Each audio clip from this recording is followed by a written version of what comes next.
سلطان ابو ایوب انصاری 52 ہجری 674 کی رات تھی۔ سیدنا ابو ایوب انصاری رضی اللہ تعالی عنہ کو قسطنطنیہ کی دیوار کے قریب دفنایا جا رہا تھا کہ وہاں چند بازنطینی فوجی آ گئے۔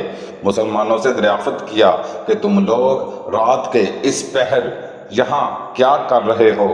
مسلمانوں نے جواب دیا، ہم ایک عظیم شخصیت کو یہاں دفن کر رہے ہیں جو محاصرے کے دوران بیمار ہو کر فوت ہو گئے۔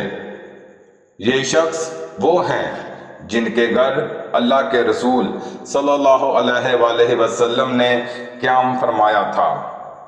بازنطینی چونکہ پکے عیسائی تھے، اسی لیے انہوں نے یہ خبر اپنی ملکہ تک پہنچائی۔ اگلی صبح ملکہ عیسائی پادریوں سمیت اس قبر کے پاس پہنچ گئی اور مسلمانوں کے متعلق پوچھا تو پادریوں نے بتایا کہ مسلمان عیسیٰ علیہ السلام پر ایمان رکھتے ہیں اور یہ کہ محمد صلی اللہ علیہ وآلہ وسلم آخری رسول ہیں جن کی بشارت عیسیٰ مسیح نے دی ہے۔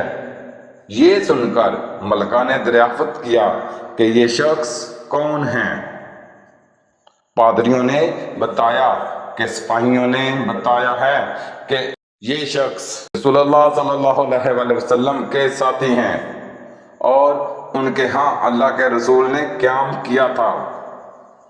یہ سن کر بازنطینی ملکہ کہتی ہے، پھر تو یہ ایک مقدس، عظیم اور بزرگ شخصیت ہوئے۔ فوراً یہاں مقبرہ بنانے کا حکم جاری کیا۔ جب مسلمان یہاں آئے تو حیران رہ گئے۔ لوگ یہاں جمع ہوتے اور اپنی منت مراد مانگتے، حتیٰ کہ ان عیسائیوں نے یہ دعویٰ تک کر ڈالا کہ جب کبھی ہم نے اس بزرگ شخصیت کا واسطہ دے کر کچھ مانگا وہ رد نہیں ہوا۔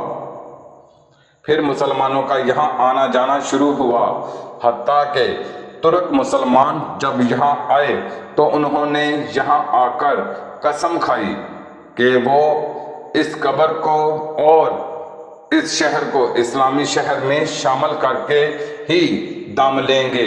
یہی ہوا۔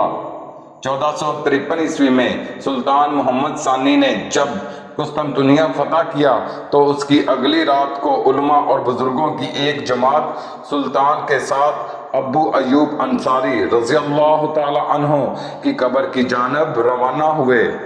وہاں پہنچتے ہی انہوں نے محسوس کیا کہ قبر ابو ایوب انصاری سے روشنی اٹھ رہی ہے، جس کے بعد یہاں ایک مسجد تعمیر کروائی گئی اور سلطان محمد نے یہ قانون بنایا کہ جب اس سلطنت عثمانیہ کا نیا سلطان تخت نشین ہوگا تو سب سے پہلے وہ ابو ایوب انصاری رضی اللہ تعالی عنہ کی قبر پر تشریف لائے گا اور یہیں پر اس کے سر تاج رکھا جائے گا اور یہیں پر اسے عثمان غازی کی تلوار عنایت کی جائے گی۔